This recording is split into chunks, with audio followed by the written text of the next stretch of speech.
Hello guys, welcome to part 30 of my SAS Jeep diorama built in 1 to 6 scale. Okay, today I'm going to make a Parang Machete. Okay.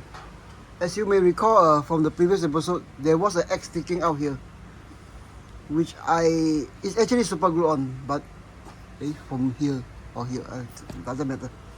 Okay, sticking out here, which I needed to underline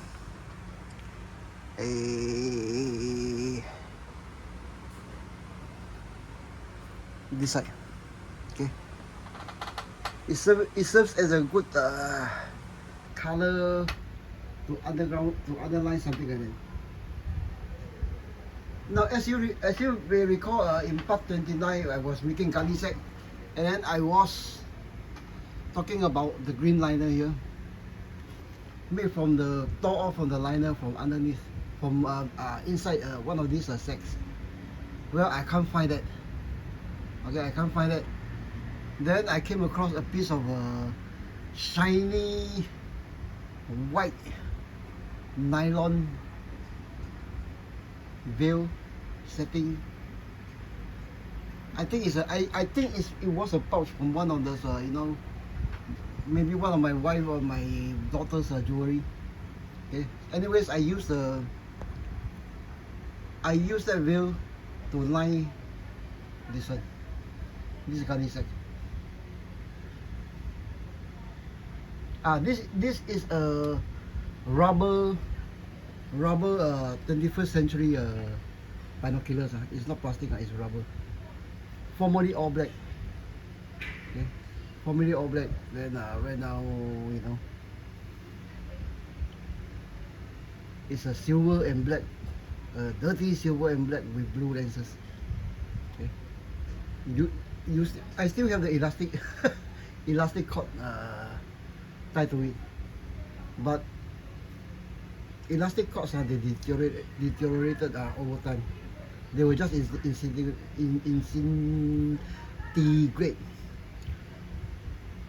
One easy way to fix this thing is preempt the disintegration. Just put a brown wash over it. Okay, wash any color, maybe green, maybe brown. Okay, the thinner from the wash, I'm using enamel, only enamels. I'm talking about enamels. Okay, the wash from the thinner will melt the rubber inside. Okay, and this thing should last longer than it should be. Give me a second, zoom out. Okay, so anyways, let's get into the business of the building the Parang. Okay,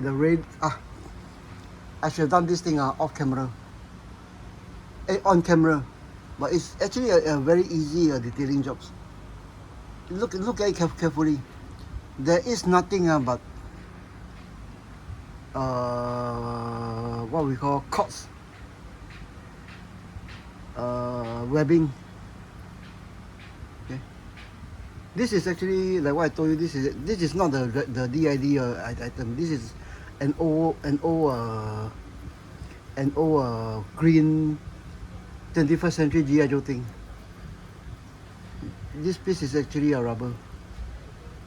Okay, green now is dirty aluminium. But of course, it's Africa core. It's Africa core. I try to introduce some color. Here, Africa color, but it disappears. Okay. There will be more detailing done on this radius from here. Maybe I post maybe a 5 minutes, 10 minutes short video on Facebook when I do that. And of course, the stenciling. Right now it belongs to Perry May. And then in yesterday's confusion, I broke off this antenna, which is right now being reinforced. Give me a second. Focus. Okay, right now it's being reinforced by guitar string, which actually sticks out. This one needs to be painted black. Okay. So anyways, radio aside, okay, jeeps aside, let's get back to making a machete for this area. After I took off the X, actually I like this open space better. The handle of the X actually intrudes on the on it visually. Okay, so I say you guys. One more thing, I added a light yesterday too. Okay. Okay, so I say you guys back here. Put the Jeep here, and then we shall continue with the Parang. Okay, Parang. Okay. Now, give me a second. Okay.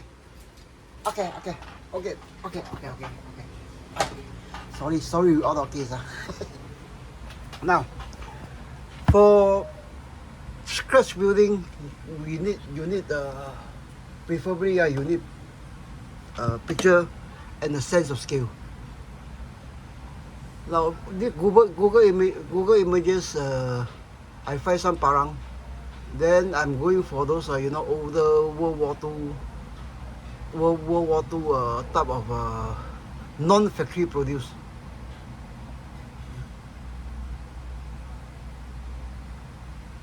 Blade, which I think this thing, the one on top, come closest.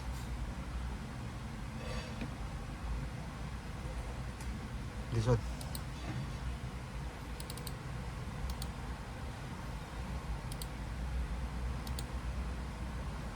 Open link. No, save images as.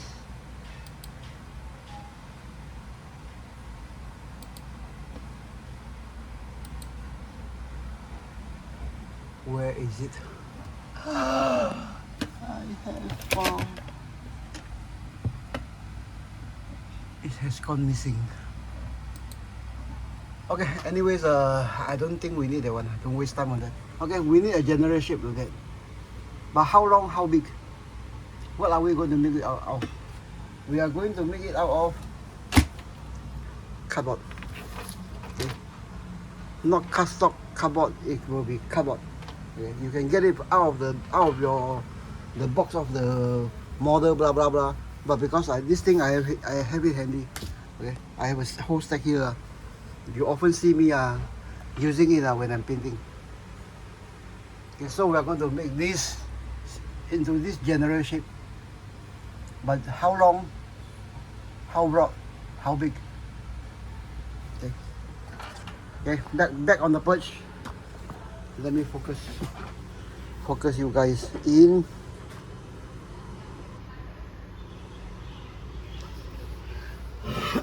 Okay. Obviously, you can buy nowadays. You can buy the. Give me a second. Obviously, you can buy modern combat knife quite easily, but expensive. Nowadays, it's quite expensive. But for things like that and those longer machetes, okay, it's actually almost non-available. You can get some from, those rubbery type from the old. I think it's Ultimate Soldier one. Okay, something about this long. But that is, I think, the only one I've seen so far. Yeah. So the next best thing is you can't buy it. You know. Okay, so to have a sense of scale. Okay. Hey, I need one with a pen. Okay, so to. Yeah. Okay. So to have a sense of scale, it's about yay long. Okay, it should be about yay long, which would cover. Yeah. I think it'll cover the entire length of the cut. Okay, so measurement aside, let's get on with the build. I need a pencil. So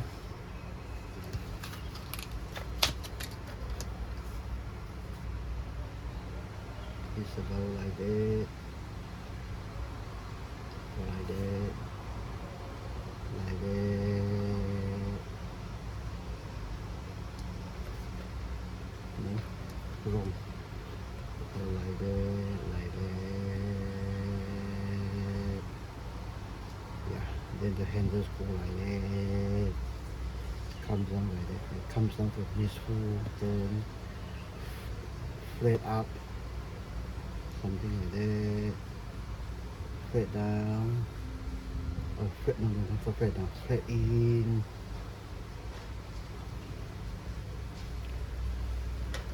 And then for this blade, for the blade, it will be something like that. Like that. Yeah. Now for 1/6 for 1/6 it looks sorry, wrong one. It looks about right. Okay, it looks about right. Okay, so next one we go about defining this thing. This thing is actually drawn a bit broader than usual.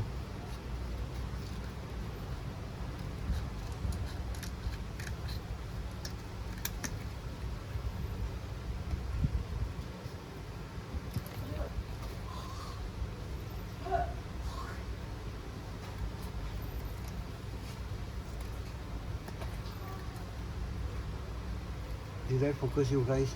Give me a second.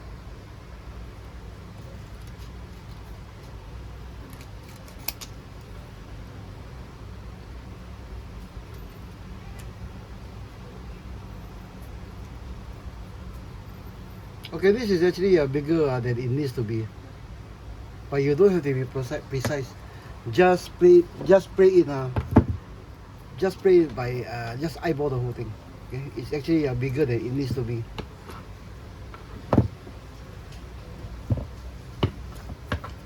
Okay, it's actually bigger than it needs to be, but the general shape is correct. So, okay, this one goes back to the place. This one to be thrown away. We hosted everything, and then we get to the business of doing up this one. Okay, obviously this thing is quite flimsy. So the back, I hope I have enough. I just discovered I don't have enough. Oh yeah, I do have a spare up there. Okay, the next one is actually to drench the whole thing in super glue. Okay. Start with the edges, let the whole thing soak in. Okay, let the whole thing soak in as much as possible.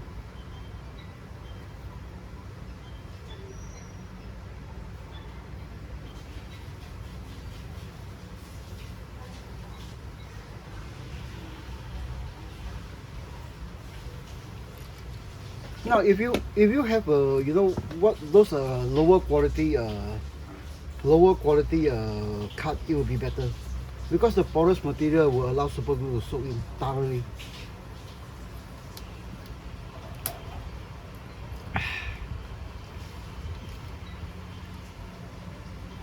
Actually, one more thing I'd like to mention is I just took a look at my previous videos.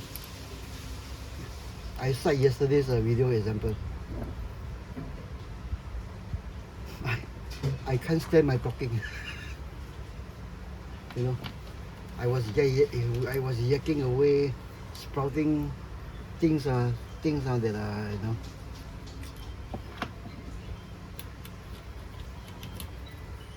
Okay, so get this thing dry up.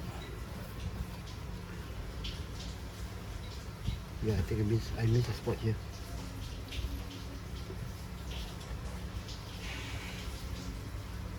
So yeah, so out of yesterday's video at least, I think I should have I should do some mental preparation when I start doing videos.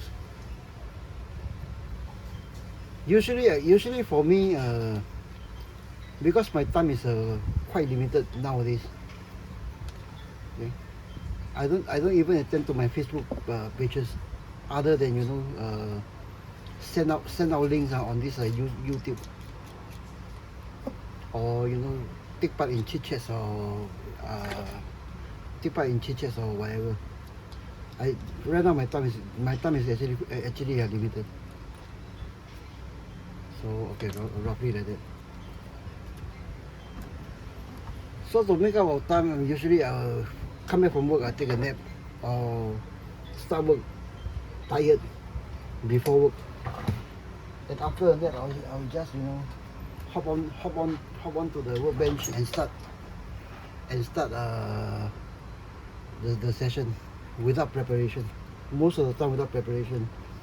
Looking for things like this, things like that. This is actually done on camera, because my workspace is small. This is actually the piece of a jewelry bag. The piece of jewelry bag that I mentioned earlier. Formerly a shiny nylon white. I cut off the base, cut off this side. And I think I cut off the drawstring, and then we have a piece of dalet. Then remember this one. It's just reactivate this one with thinner, soak the whole thing in, spread it out, and then we hang it up to dry. And just like that. Then I have a very big piece of a veil.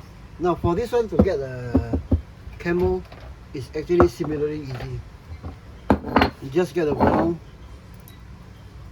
brown. I'm waiting for this thing to dry. Pardon me. Okay, it's a bit too much. Okay. Why do I keep doing this? This is too much. Just get a piece of brown. I'm using enamels, guys. Only enamels. Whenever you see me yakking things about paint, it's enamels. Unless it's from a spray can. Okay. Put it into a thin wash. This is actually too thick already. Why do I keep on doing things? Okay, then it's actually too thick. Whatever shape you want. Okay. This is actually because this is too thick. I need the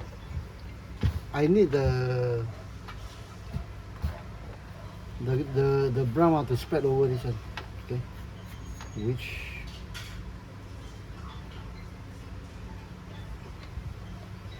never happened. Okay, but anyways, you get the idea.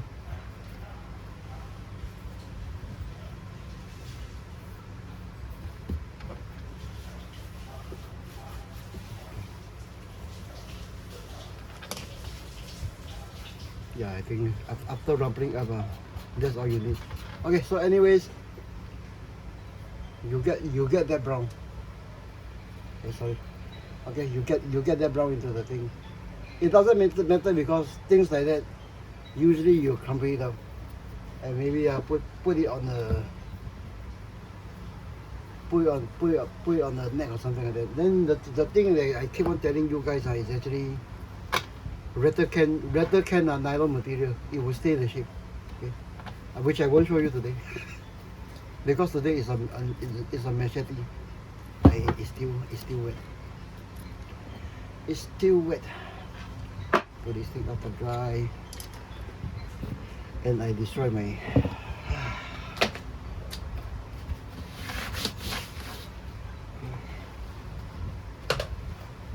Today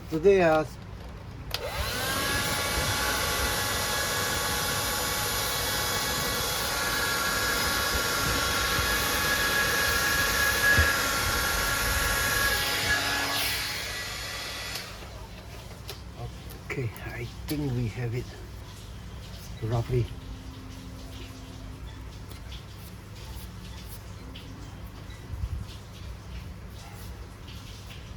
Yeah, I think we have it.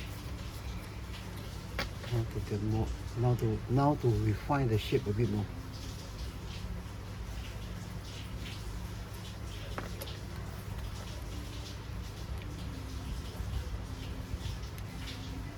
The graceful.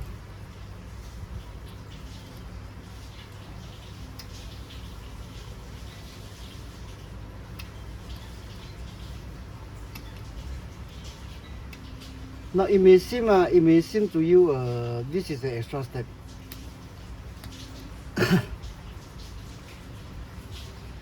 This is extra step, putting on everything and then you cutting it off like that.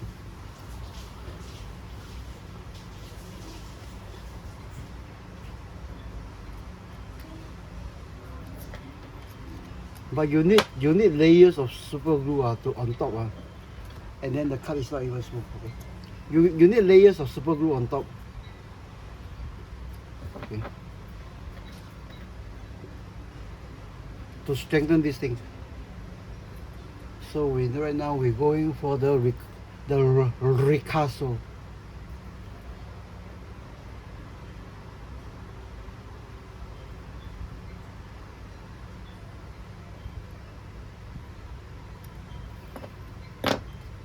To make it more refined. Okay, see, so we got the general shape. We got the general shape in, and then right now we need to strengthen it again.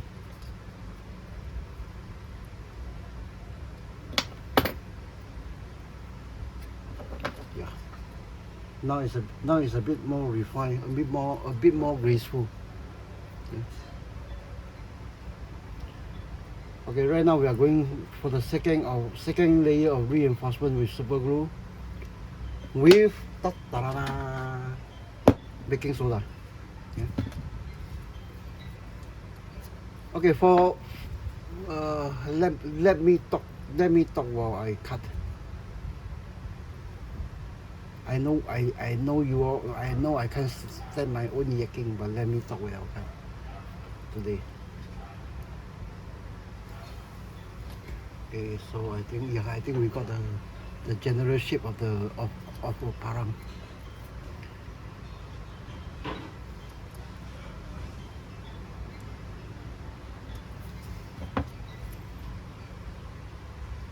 Yeah. Okay, for this one, what we are going for is the effect of how to put it. Okay, to go for the effects of hand hammered effect like that. Okay, you stick the blade into the frame. Okay, you bring it out, hammer to shape. Okay, hammer it to shape.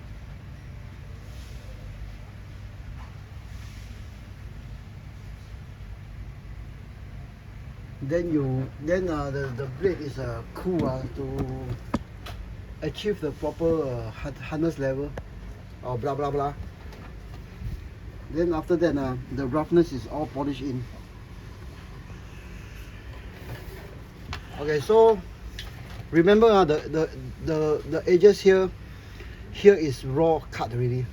Okay, so for this one we would like to do everything except the handle area, because handle area later I'm either going to use wood or maybe one of these. Okay, one of these with the bend to achieve the curve. Now for straighter ones, you might like to try a piece of bamboo. Okay, cut off from here, then clean up this area, then you have a flat no, this area is slightly flat. Okay, maybe a piece of bamboo. But into this one, I think I'll use just the piece of wood, the piece of wood just now. So less talking, let's get back to work. Which I think I need a piece of plastic.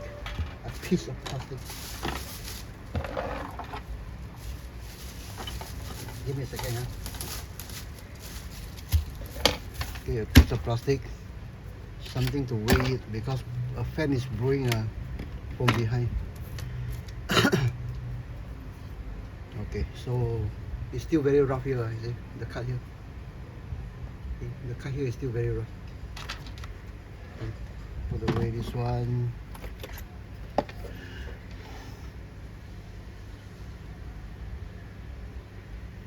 Now for this one is my advice is actually to work on one side first. Dry it. After after this thing is applied in, it will be dry instantaneously. Instantaneously, yes. Okay,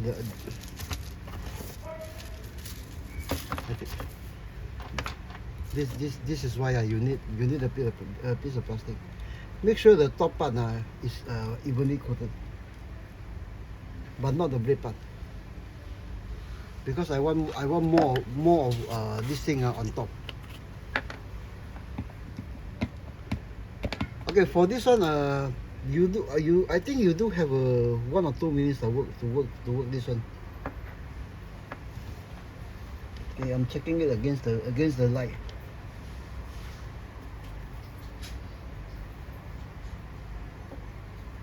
So we are going for the roughness of the texture, which I think I cook up with a bit too much on the blade itself, on the cutting edge, not the blade. Okay, so you'll get a rough texture. Now before the glue dries, sandpaper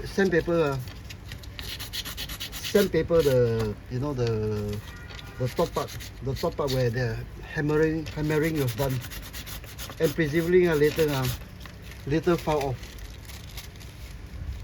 Yep, need more on this side.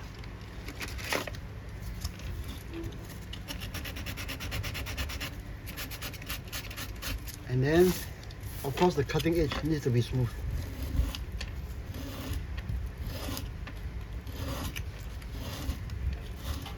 Which remind me of another matter. I forgot to bring in a can of matte black ratter can. Okay, so you have something like that. Okay.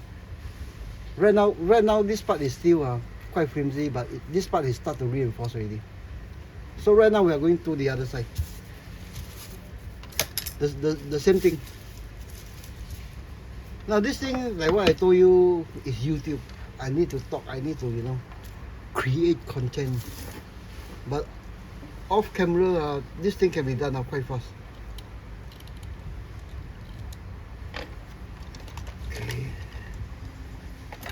Where is my piece? Okay. The top part will have a thicker, the rough texture. Okay, guys.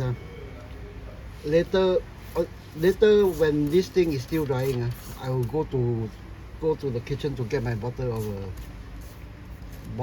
this not a bottle, a can of red can. Bottle of matte black. Okay, the same thing. The blade, the lower part, the cutting edge needs to be smooth. Okay, I don't think we need this anymore. Okay, the cutting edge needs to be smooth.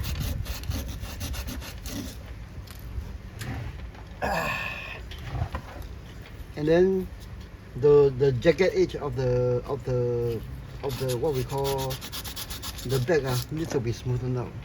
Need to be flattened down, not smoothened out. We don't want to smooth it out. Okay, so this part is actually quite flexible but and reinforced. And of course, the cutting edge, the edges that we round off. Okay. And then another coat of super glue on everything. No, I don't know how much super glue costs in your country. Okay, but this is hardware store super glue. I get it from the hardware.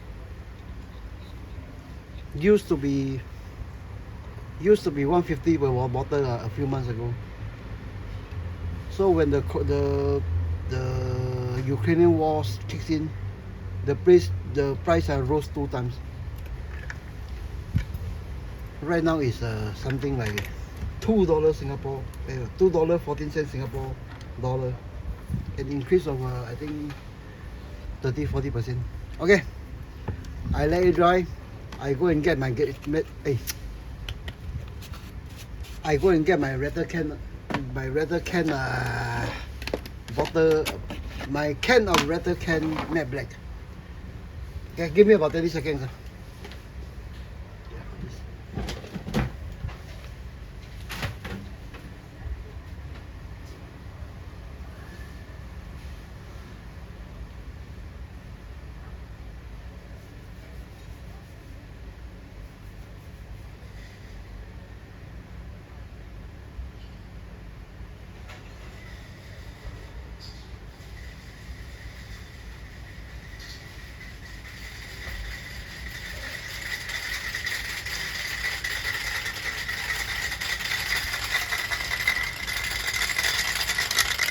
Okay, I'm back.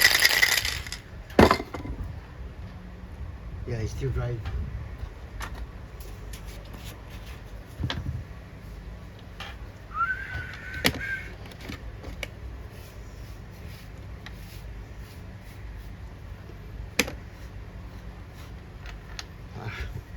Just throw them away.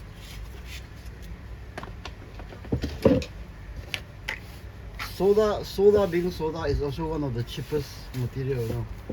You see me use soda to reinforce things, to glue things, create effects, you know, to build things. It's the old school way. Okay. Still not totally dry, but satisfactory. Okay, right now we come to shaping the this thing right now is hardened to become quite flexible and strong. Okay, but it's still workable with sandpaper.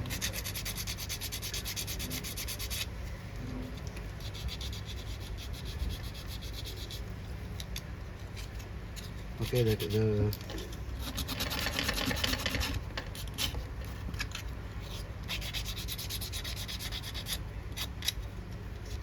okay, get it down to a more refined shape.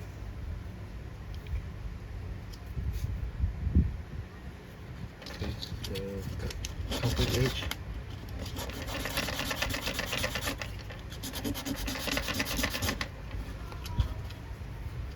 Yep.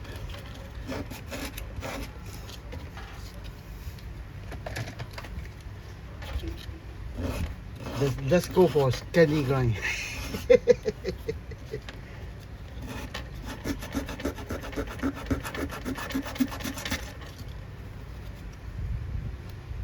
Yeah, this one has virtually all the super glue sent off this part from the edges. Just touch it up. Okay, let it dry. Oh, don't care. Okay, right now we are going for matte black.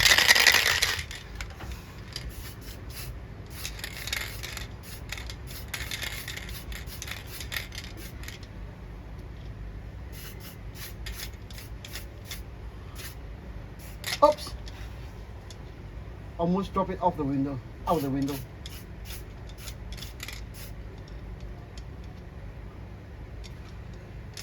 Okay, matte black. Hey, take 2. I'm working against the light. Can't see anything. Okay, take 2. The most of the yellow parts is gone. Clean up again. Okay, so we get to the next one.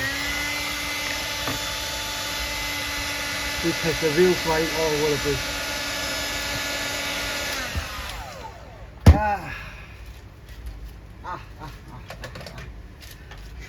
Give me a second. Live, raw, unedited. This is what happened. Okay, so here there's a bit of snowing because I think the can is cold.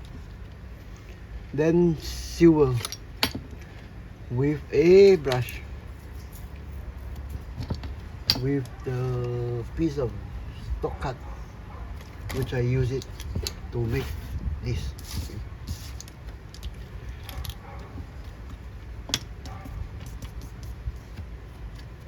So concentrate more on the cutting edge first to dry off the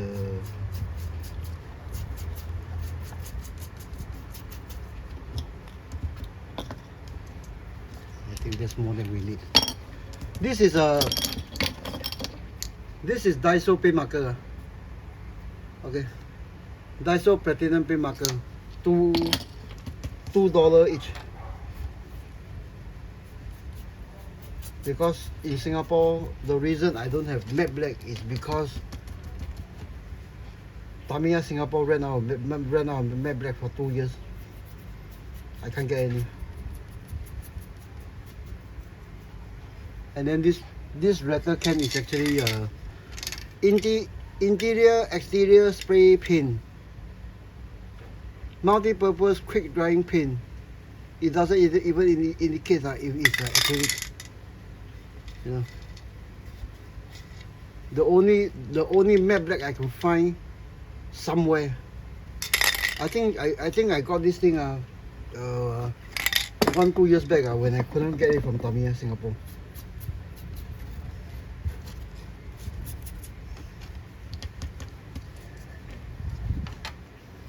Of course, the back part, the handle part. When the wooden scales goes on, hopefully we'll keep some of the silver. Okay, and of course the cutting edge, which needs another brush. Nope.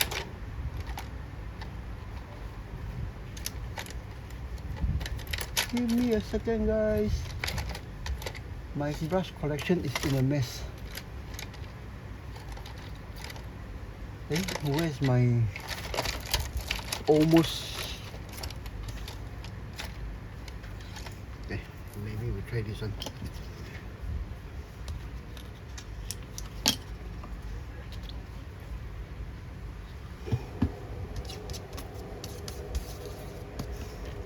Okay, the cutting edge. Yeah, I like this brush better.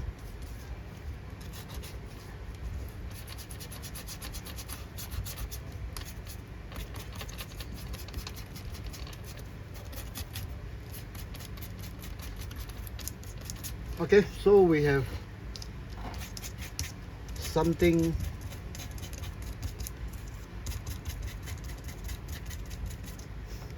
This is why most of my brush end up this way. I don't maintain my brush.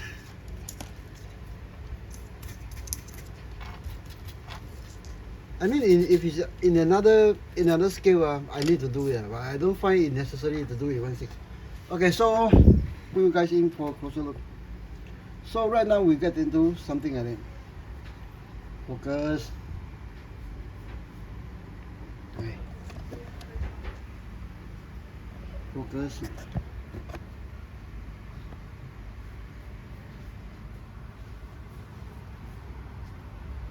Okay, we get into something like that.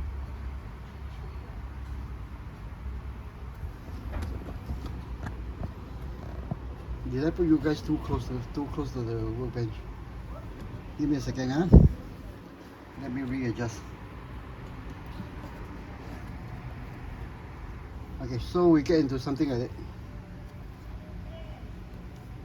Now the selfie stick is falling off. Okay, so we get to something like that. So to get the cutting edge, just go over the cutting edge with one of these.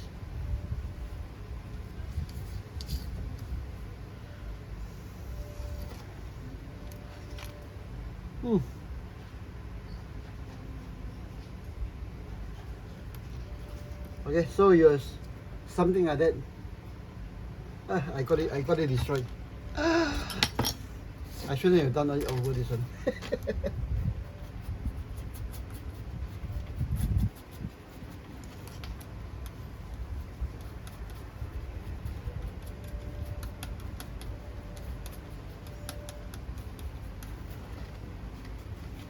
Okay, so you will have something like that.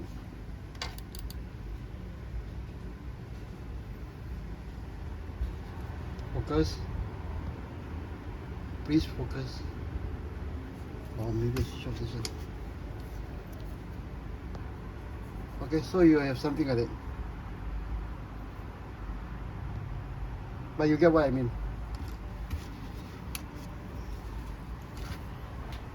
So with the blade done, matte varnish, because later we are going to weather all this.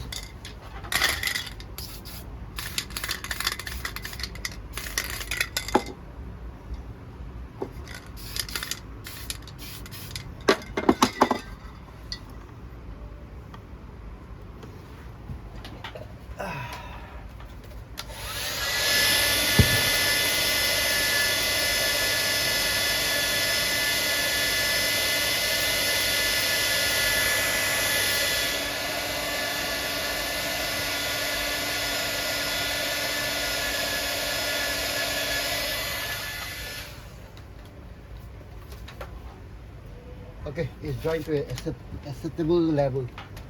So we get to making the scales. And I lost that piece of wood. Where is it? Where is the longer piece of wood?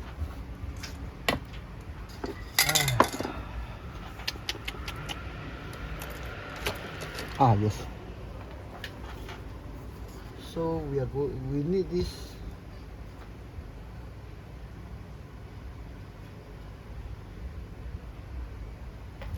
Or do we need this? Yeah, I think.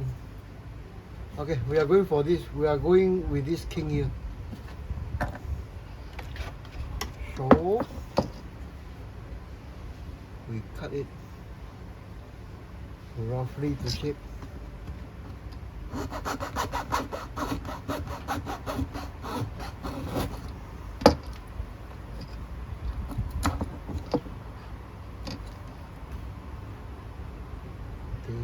To shape.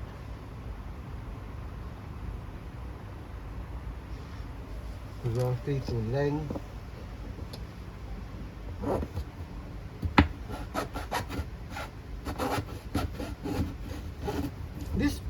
This piece of thing is actually those sticks that have fallen off the tree. Okay, it has actually fallen off the tree dried. Then I collect a bunch of them to do scratch building because it's free. Okay. Debug the thing.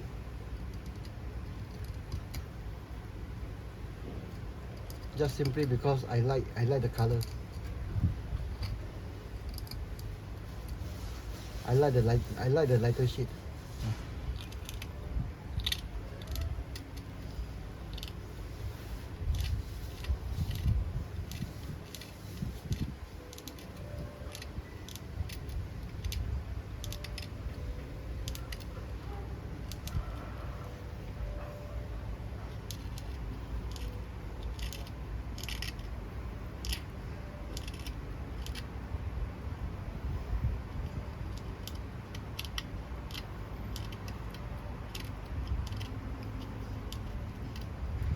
No, Parang Parang is a traditional Malaysian piece of I would not say blade or machinate or what.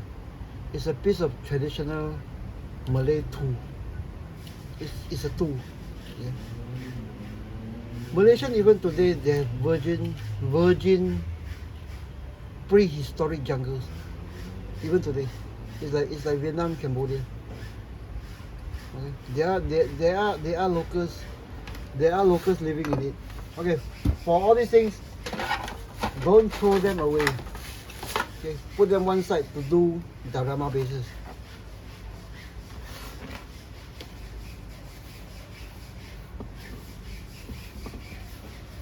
In most hobby stores, you won't get materials like this one, natural materials like this one, at any price. Okay. These are all use diorama based materials. Okay. Well, depending on what I was building at that time, this thing actually changes every time. Okay, so get this thing.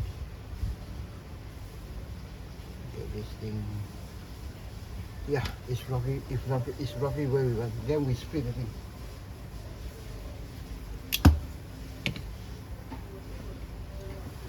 Roughly half, but don't sweat away. Roughly half, but don't sweat away. Then you super glue it. Now, as you may notice, the handle itself is actually oversized for 1/6.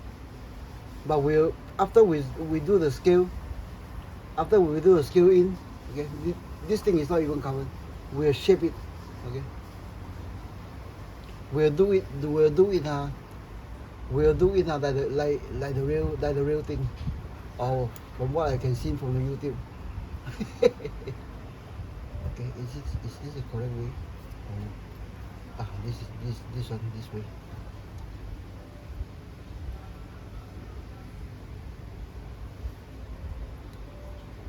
Yeah, I think I have trouble shaping the two slope here, so maybe I cut it out now. Also to indicate it's the front.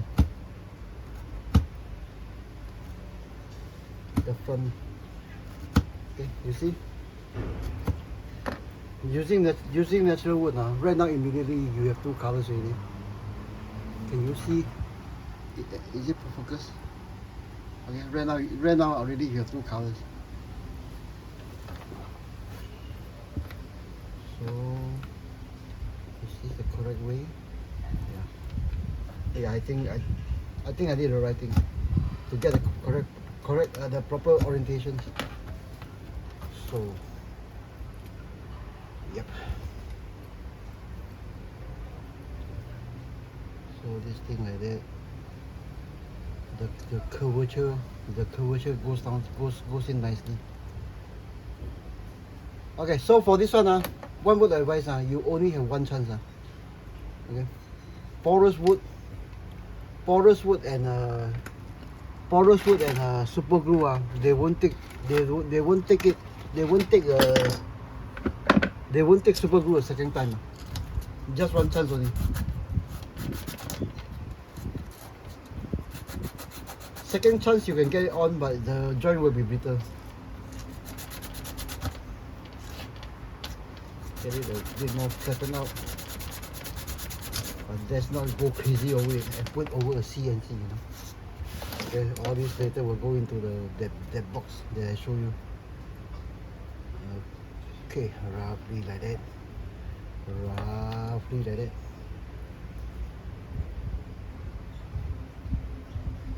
Okay, I need to show off a bit of the ricasso. Okay, show off. Cover the top part of the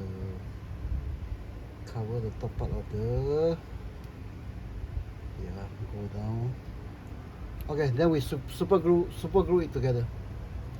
Hey, if I grab that I'll be in trouble.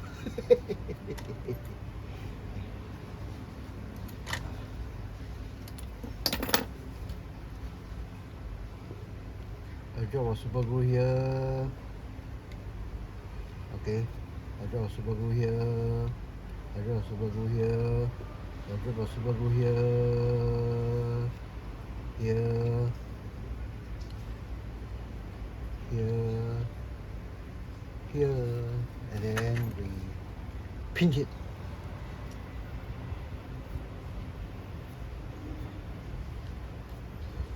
Is it too big for one of these? Yeah, I think it's too big for one of these. No, it's too big for one of these. I wish it wasn't raining outside. It would dry faster.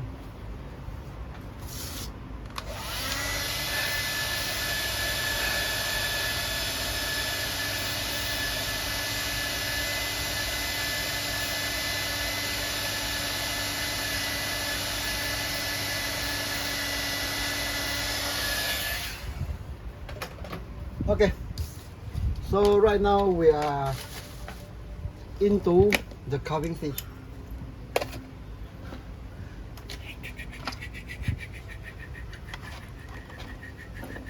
Okay, just carve until it looks right. I still have the overhang here, which I'm going to cut off now. You know.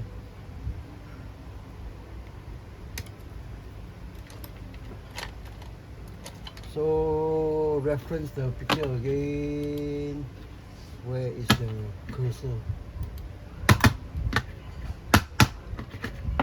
Why is everything happening like that?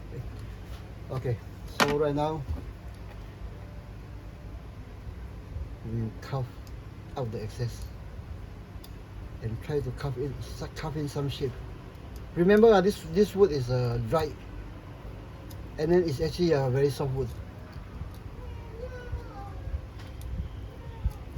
And do try to keep all this. Okay, for the next diorama base, or in case you need it to do camouflage net or some other things. Okay, so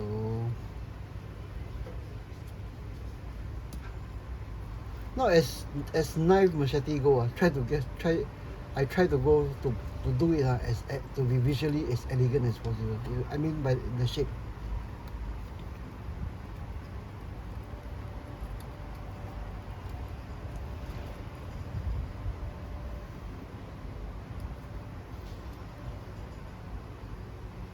Okay, using the cardboard as a guideline.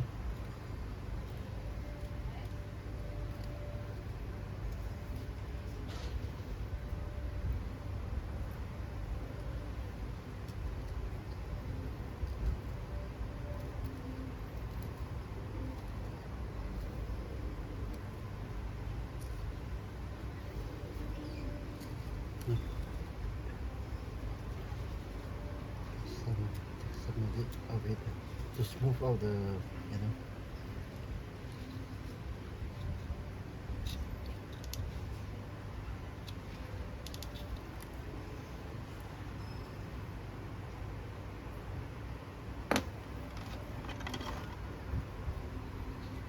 I think the flare this thing up.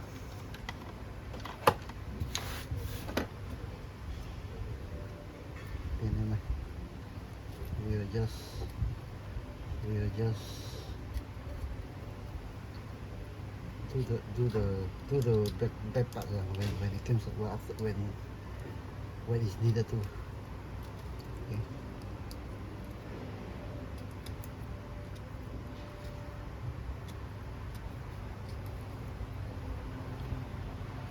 Okay, on the parang itself. Okay, the parang itself is one of those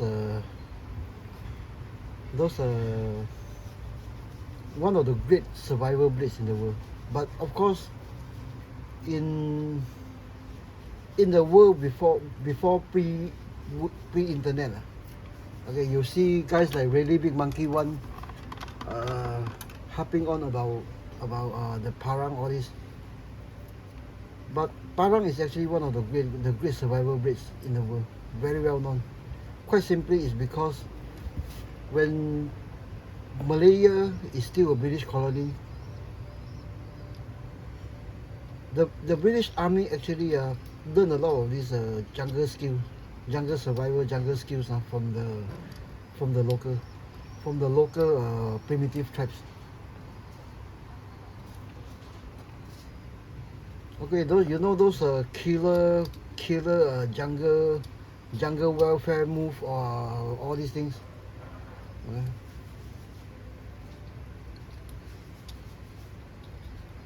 The SAS actually learned it in Malaysia from the Orang Aslis,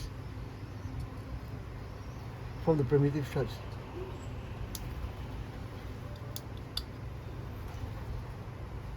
That was in the 1950s, when Vietnam is still under French rule. So when Dien Bien Phu actually failed in the late 50s, close to 1960s, the US went in. So did the British and the SAS.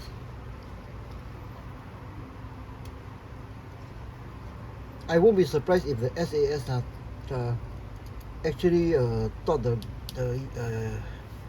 US at that time. I think it should be what's the unit that Rambo was in? US Ranger. US Ranger, what's the Green Beret. I won't be surprised if actually the SAS actually give some tips on jungle warfare to the SAS. I won't be surprised. Of course, US has had experience in jungle warfare. Philippines, Batam. But those are those divisional level, brigade level things. I'm talking about one-to-one, individual.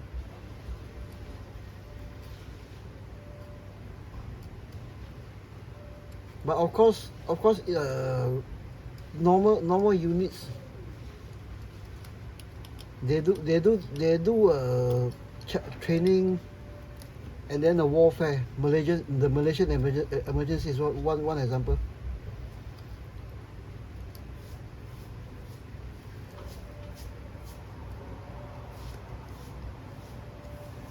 They do fight in the jungles of Malaysia, Borneo, which is in another big island, but it's still part of the modern day Malaysia. That's where Brunei, the country of Brunei Darussalam is now today.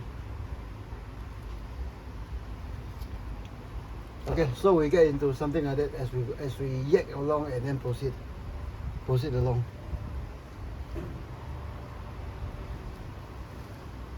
Of course, this one later we can go crazy, drill through, then put some copper pin inside, and then of course the obligatory lanyard hole. So one characteristic of this one is actually the angled what we call handle. It's angled down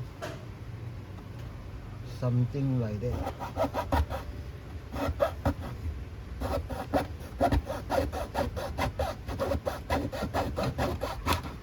Yeah, it's angled down something like that. And you get the idea lah. I don't think this part is needed for diorama. Don't tell me I never clean up. I do clean up as I go along. What is not needed will be thrown away.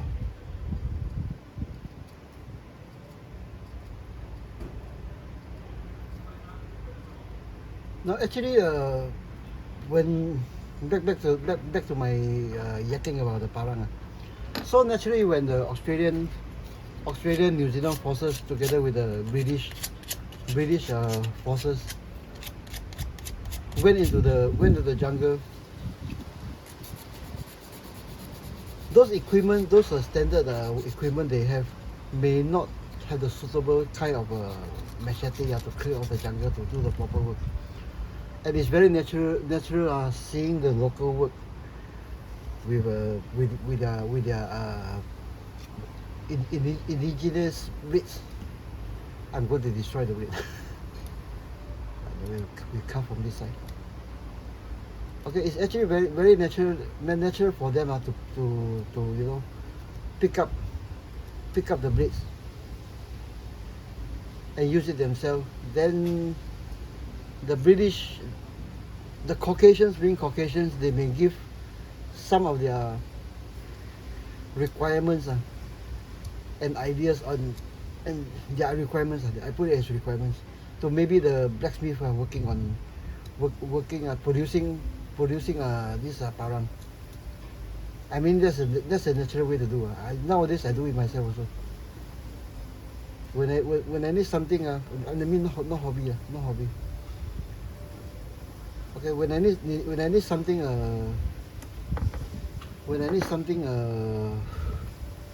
give me a few seconds. When I need something that is not standard, I usually you know, go to the supplier or see what their engineers can do. It's very common.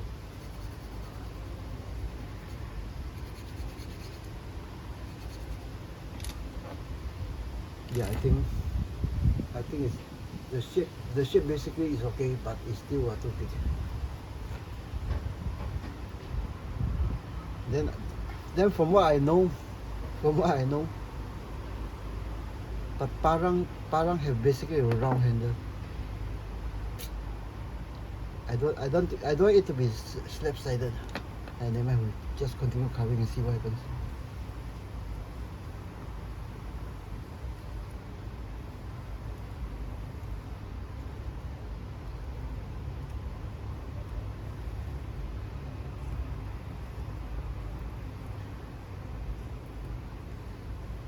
Okay, so it's actually very natural for people to, you know, using the tools to, you know, give a few suggestions and what. Because I don't think the original parangs prior to World War II is that long, that big. But going to the Malaysian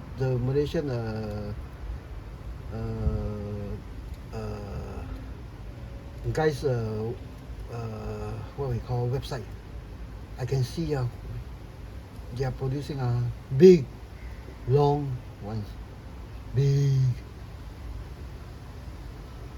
Okay, so I have to continue to cut this side, and then of course I need a hand. I need a hand to justify the length. See,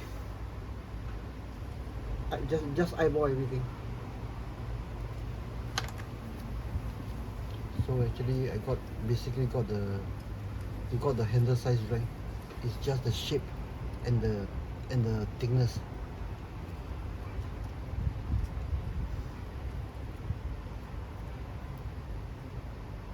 To make it more elegant, you know.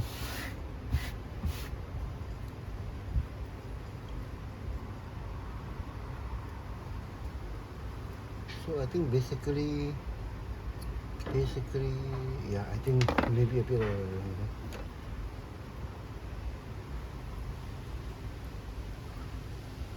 now this is actually what I enjoy about doing scale model. You just take something, you know, just bitter it away. This is actually what scale model should do. It's not comparing. I have more than you. My one is more beautiful than you. Then the worst part is making fun of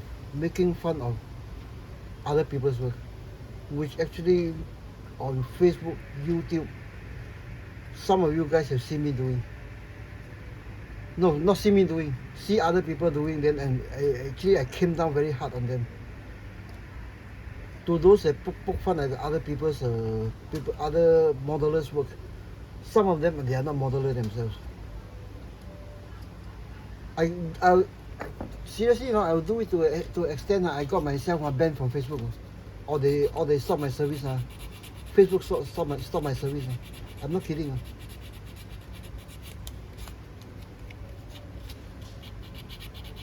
you criticize, you poke fun of a modeler works, and then you are not a modeler yourself.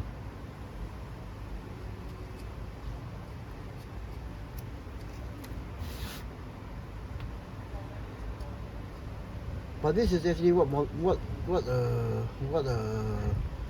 scale modeling should be. Whether it's 76, 70, 48, 33, 350, you know. The other thing I was hesitant to start Facebook early on is also because of this one. Because doing things like this, doing a build like this, is actually very, very fun if I do it privately. Okay, off camera, off Facebook, then maybe take a few photographs, take a few 1 or 2 minutes of video, then post it on Facebook. Yeah. It doesn't intrude on me enjoying things like this off camera.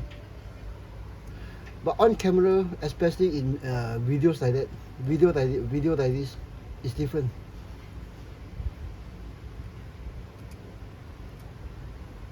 Then the worst part is, to show this type of thing, it has to be unedited.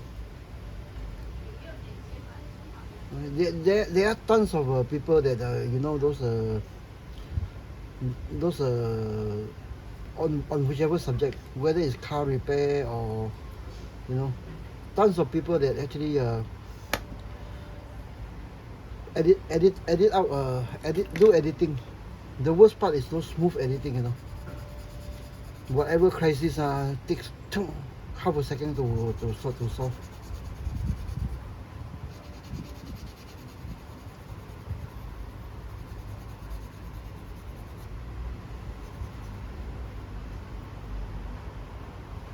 Yeah, I'm liking this. I wonder if I have coarser sandpapers. Give me a few seconds, guys. Yeah.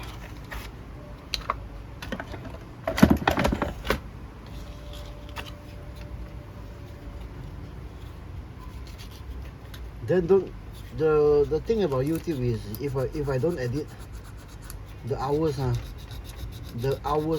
fly by very fast. I end up with a 1 hour video, 1.5 hour video. Yeah. I doubt most will have the patience to go through the to go through this the whole length. But like what I said, I'm on a different goal.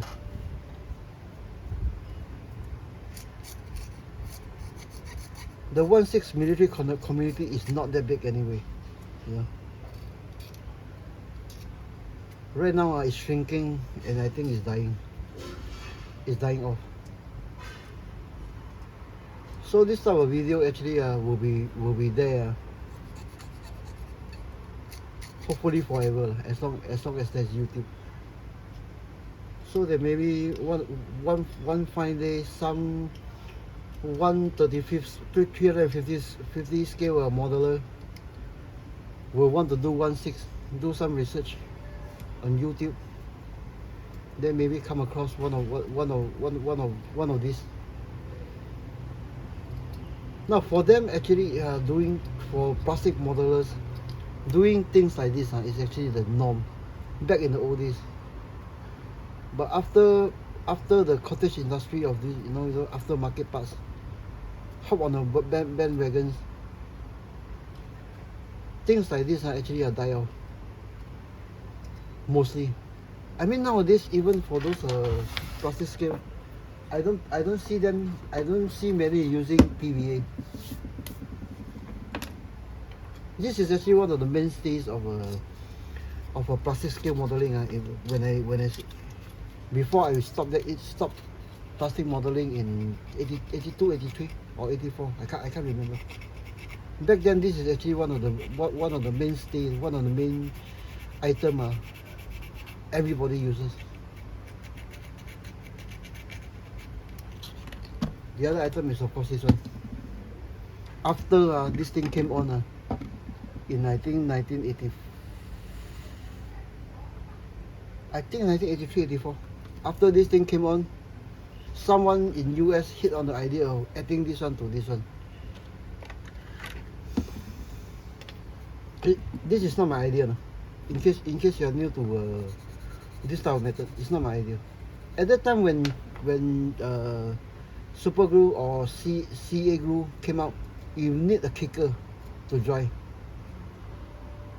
You know, you apply this thing, then a small bottle of kicker, you spray it, then dry instantaneously. Which I never use. I can't comment on that. Then this thing, it was actually not by scale plastic modeler. It's actually by a scale RC modeler, radio controls. The first instant I see this thing published is actually on one of those we don't have internet was not invented then. It's on one of those RC magazines.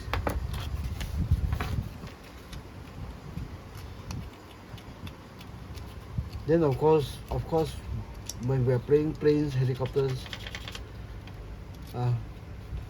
we will pick up on tips like this, which is what I'm doing. I mean, you look at my viewership and subscribers. Right now, what is my subscription? How many people have subscribed? Give me a second. YouTube, my channel.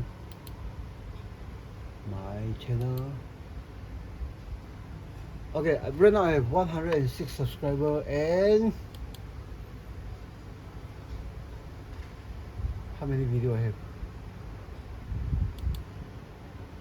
I can't even check how many videos I have. I don't know how to check because I don't play with all these things.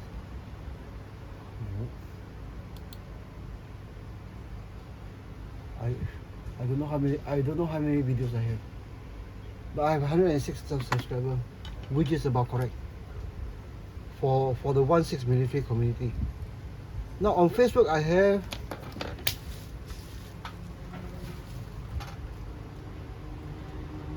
let me check my Facebook.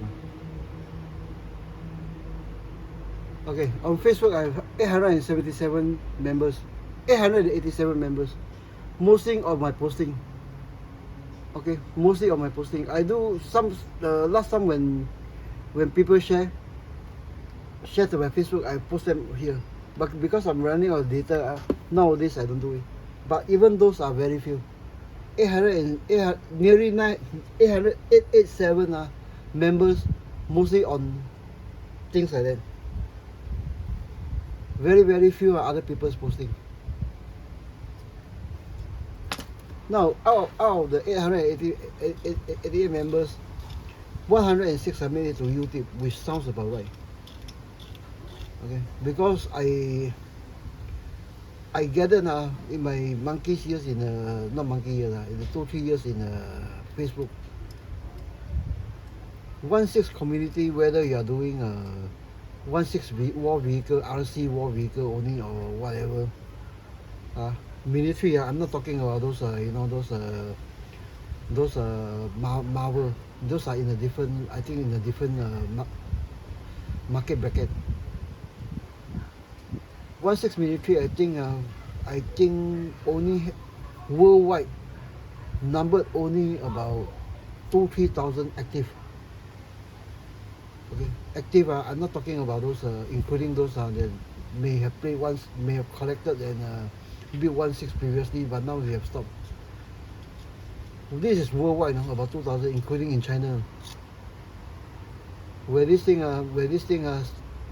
still happen to be something of a novelty or up and coming thing. But worldwide, I think it's about 2,000 plus active. Now, of the 2,000 plus active, about one third, 887 made it to my Facebook. But even those 887, they are not into 1/6 full time full time all the time.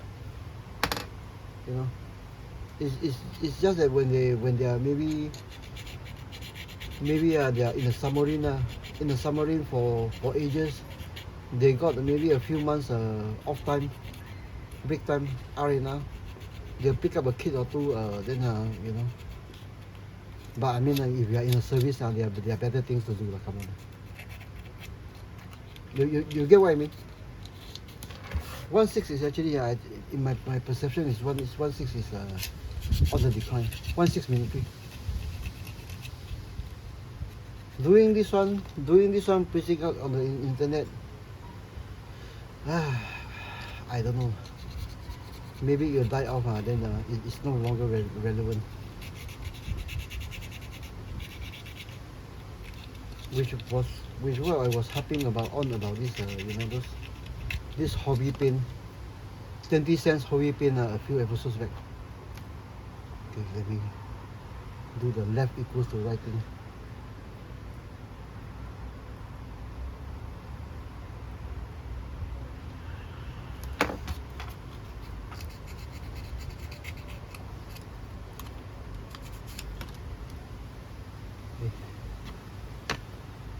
Building, alamak, why did I close the window? Never, don't waste time doing that.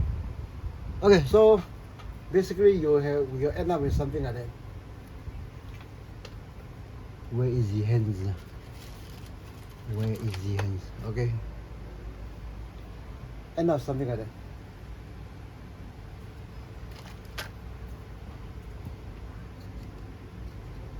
So I think this one I will try to make the handle more elegant. Then we'll go thinner, you know, thinner, slimmer, more curvy. Then we'll go on to the next stage of the handle thing. Yeah, I think it definitely need a few more curves. I mean, this thing is a visual thing. Okay. It's size correct, but you need the thing to be slimmer, curvier, sexier.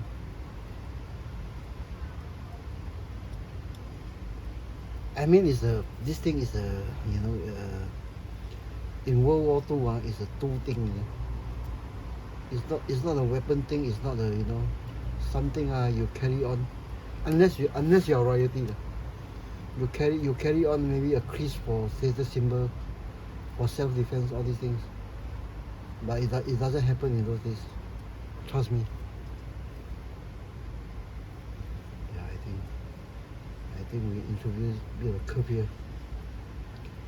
Then we'll go on to the next stage of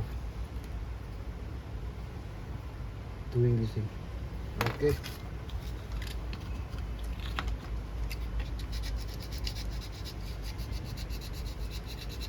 So the next stage of doing this one is adding colors. Adding color. Okay, smooth it out as far as possible, but not the modern factory finish. You remember, this is actually done by hand, using rudimentary tools back then. But of course, if you are going for modern military, using the same technique, just go crazy. If you have a workshop, maybe turn up one of these handle in maybe a brass or what. Then make it into a mold or something. Make a mold or something like that. And start the cottage industry doing this.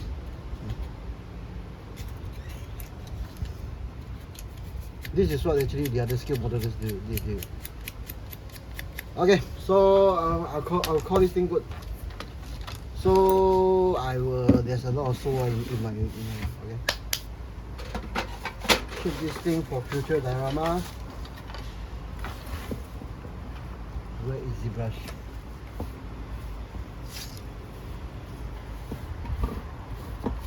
Then we'll get on to the business of finishing this thing finishing this thing. So actually you can go crazy by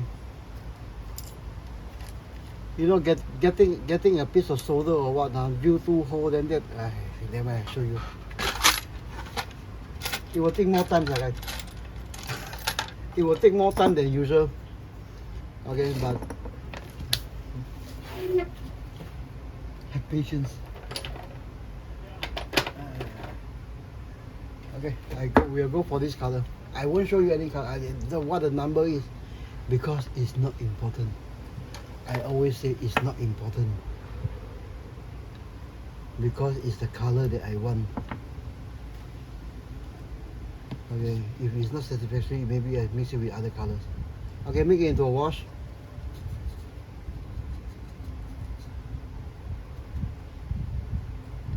Just stain the handle.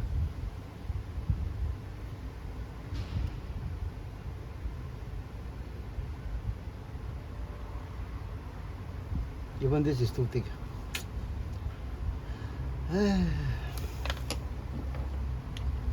Okay, doesn't matter.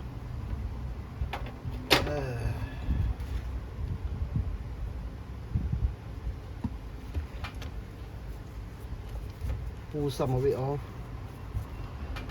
Just pull some of it off to show the wooden grain.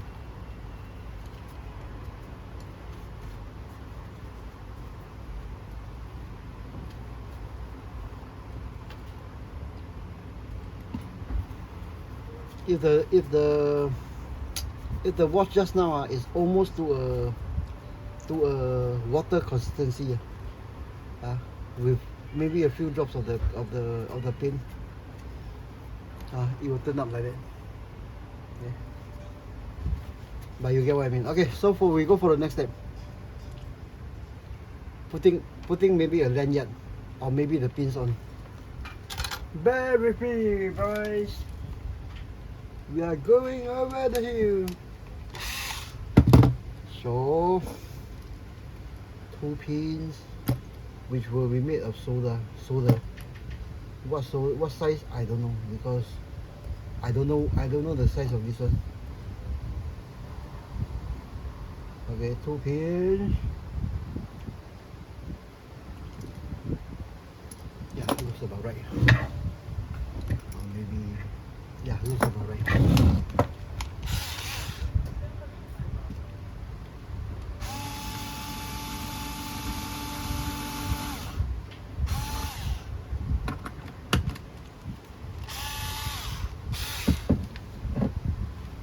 I wonder what I have. I wish I had copper. Or do I have copper?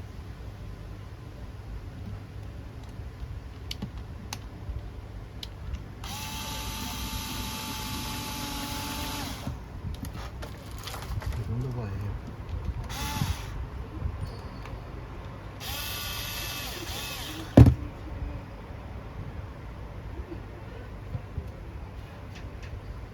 Okay, pins. That pins. We'll go for the pins. Hey, I think if that is if I can find it. Because I remember I bought some those copper picture nails used to hang pictures.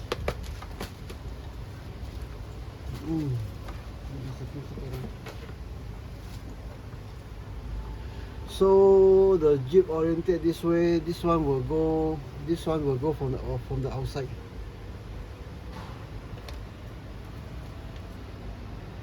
Yeah, this one will go from the outside. So we shall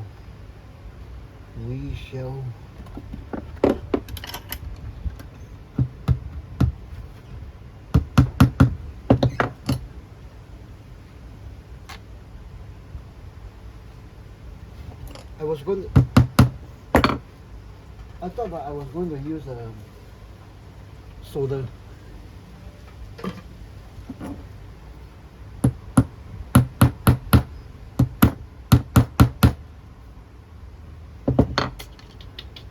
What should I do now?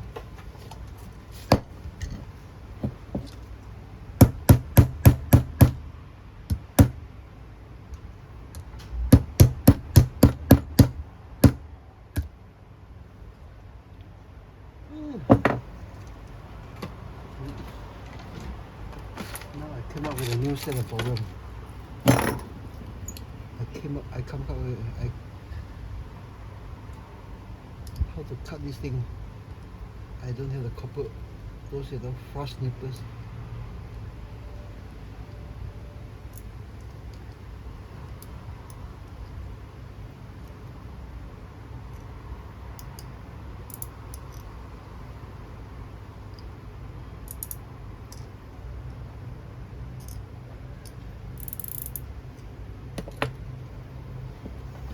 Is it possible to just snip it off like that?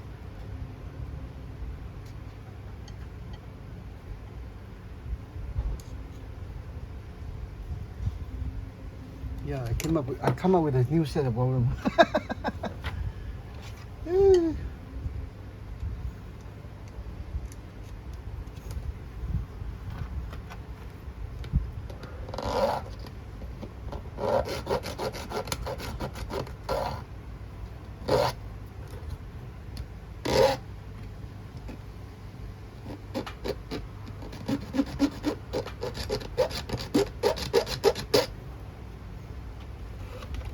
Is it possible to slip off just like that?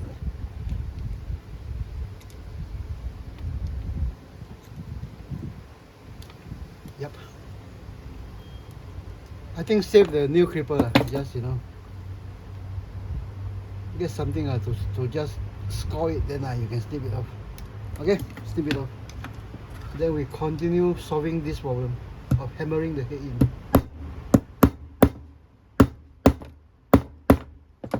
Hammering the head in on this part. Try to get it flare out. And then the thing came out. Why lah? Why?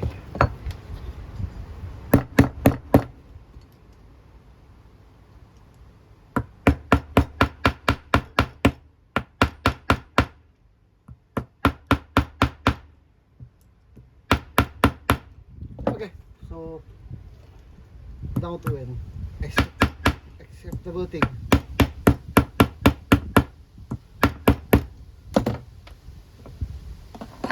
Okay, so we go on to making this thing half as believable with maybe some fouling. Okay.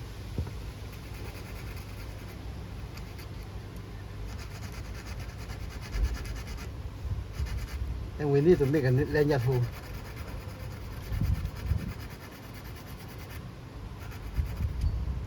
But before we need a lanyard hole, yeah, I think it's at least a half as believable. Okay, so 2 rivets. Okay.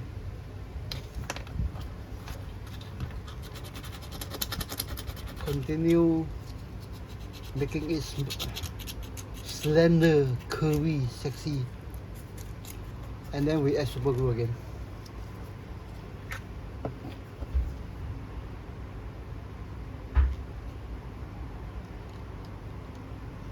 Okay, then the super glue soak into the wood. I recommend doing this one after you stain the wood, which is why I just now I don't recommend painting it but staining it.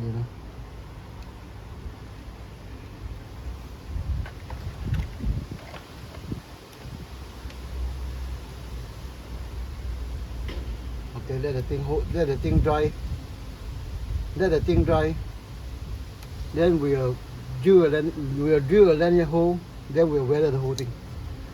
Then we'll call it finish.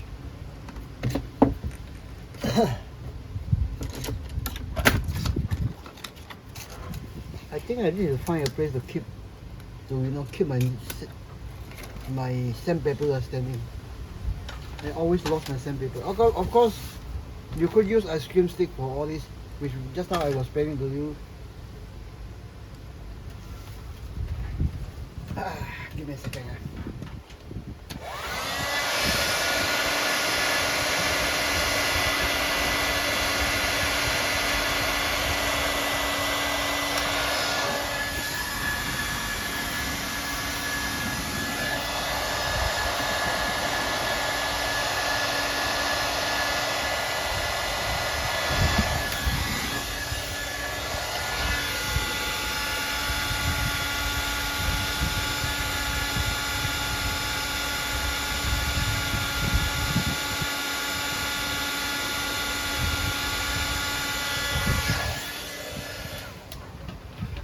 Okay, I think it should be dry enough.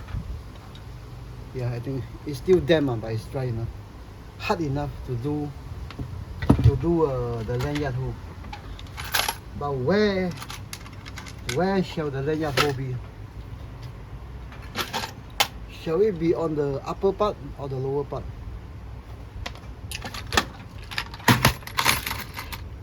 I do have a smaller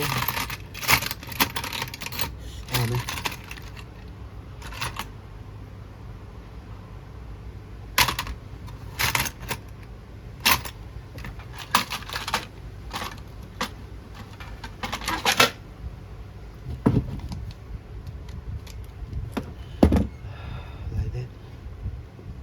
I think it should be on the bottom part. It looks more elegant.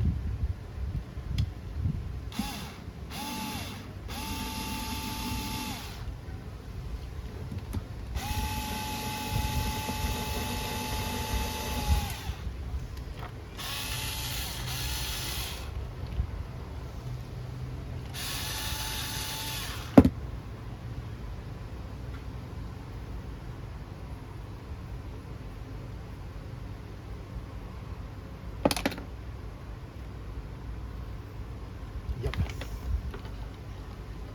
But I've cracked this part. I should have waited for the super glue to dry. But no biggie.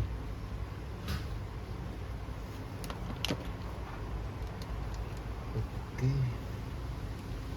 This is why I need to super glue this thing before I drill. Because the lanyard hole is quite close to this soft wood. It's the wood has almost the consistency of the softness or the feel of a balsa wood.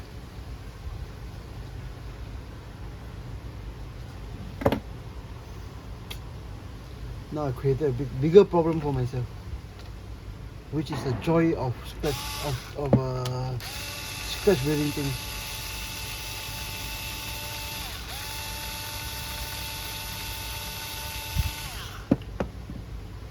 Yep.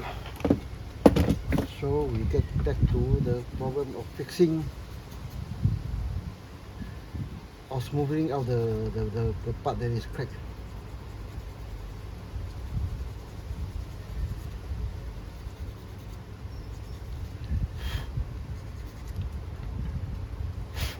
Okay, we shall put a lanyard hole through this. A lanyard through this hole.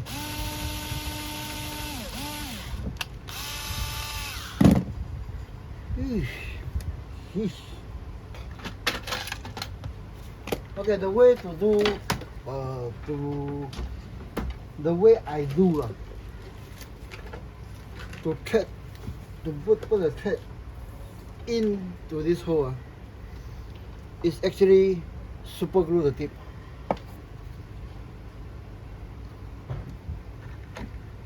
Super glue maybe about 1 inch. Let the super glue go in. Okay, let the super glue soak in. I think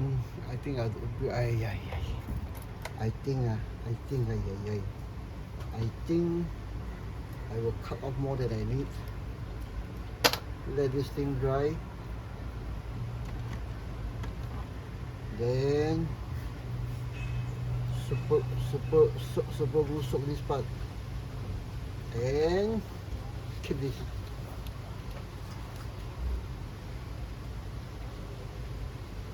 Yeah, keep this. Yeah, keep this. It'll be easier to work. So this one is a bit long. Still got super glue. I definitely need. I don't need this. Don't need it this long. So super glue soak this part also.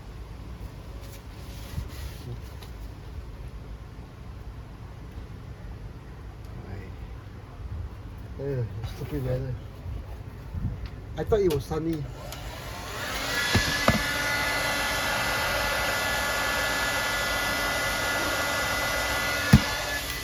Okay, but anyways, I think see if we fit this thing in. It's not totally dry yet.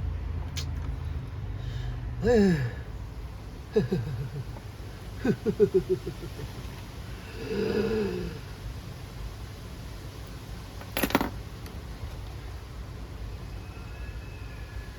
voila. Okay. So lanyard being lanyard, you need to be no, we don't go the YouTube way. We do it the World War II way. Just as long as there is a piece of string to grab onto, is good enough. Yeah.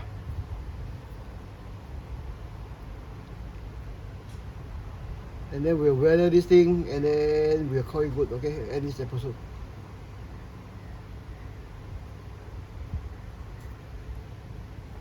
Okay, tie it. A drop of super glue to make sure this what you call nylon won't undone itself. Cut off. Okay, so we'll continue to do the weathering. This time, and perhaps a darker shade, a darker brown.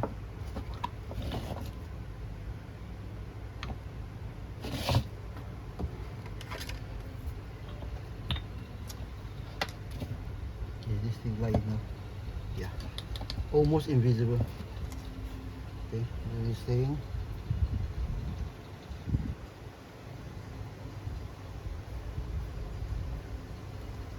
Okay, the handle. This is to bring out the more or less the what we call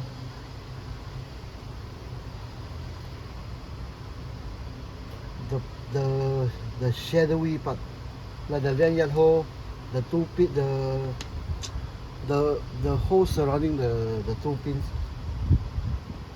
black. Okay, so after black, we'll move on to a darker shade of brown.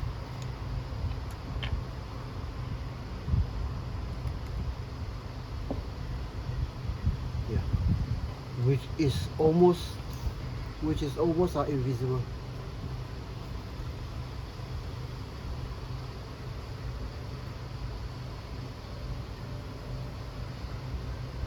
Okay, and then of course some rust, some sign of use on the blade itself.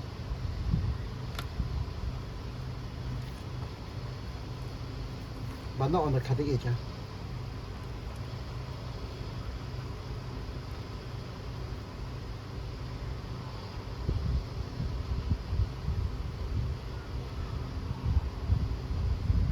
And basically we are almost done.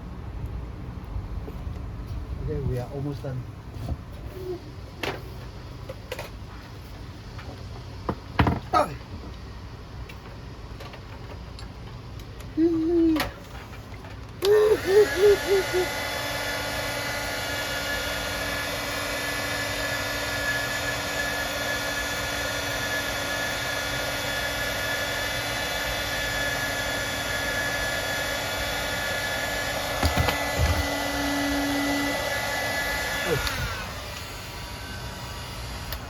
Silly me, I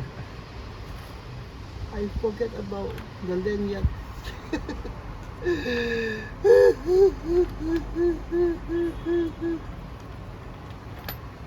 How could I forget about the lanyard? Okay, so we are almost done. Except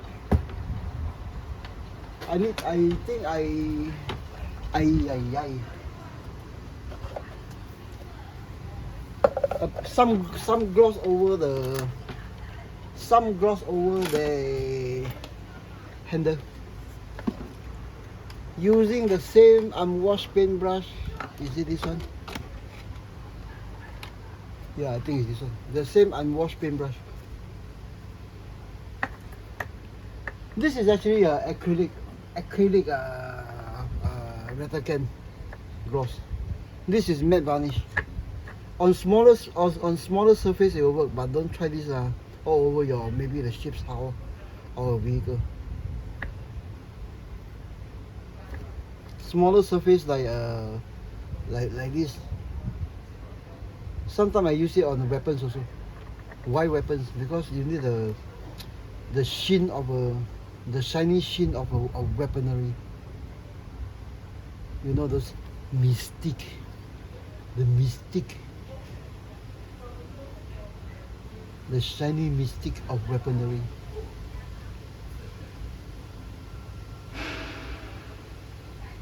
Okay, I think we have it.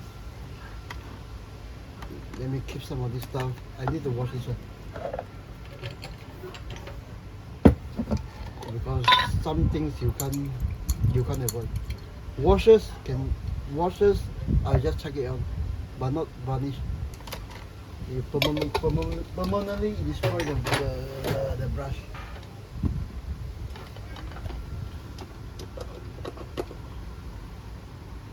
Okay, guys. I bring you guys down for a closer look.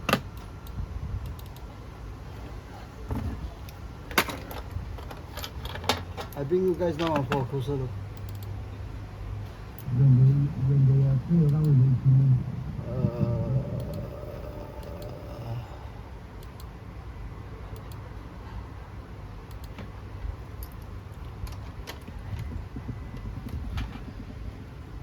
Is it still drying? I think it's still drying. Maybe turn off this one. Turn off this one. This one. Get off the... Okay, guys.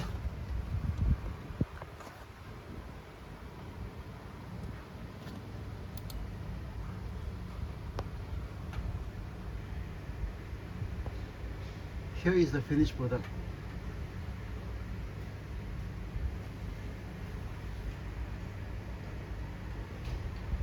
Then the next time you see this thing, it will be on here.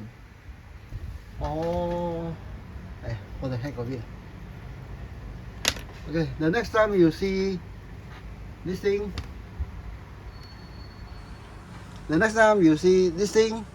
it will be on here. Okay. No, I can't do it today. It will be on there. But anyway,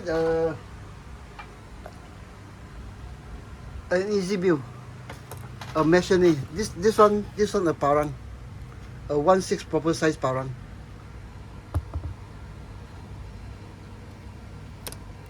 Out of stock cut. Okay. Okay, it's actually quite tough, flexible but tough. Okay.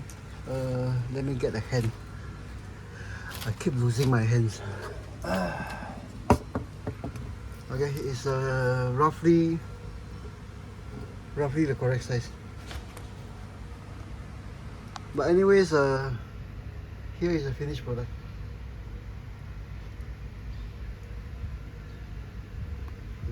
The cutting edge, the roughness, the piece of something that's cling onto the steel drying varnish. But anyway, the handle. And it's another, my god, it's a 1 hour 48 minutes just to do a knife. But anyways, like what I'm saying, if you done off the camera with some practice, maybe 20 minutes, half an hour. Okay, on this one. Okay guys, see you. I don't know whether if the YouTube will allow me to post this long a video, but we shall find out. Okay guys, see you in the next episode.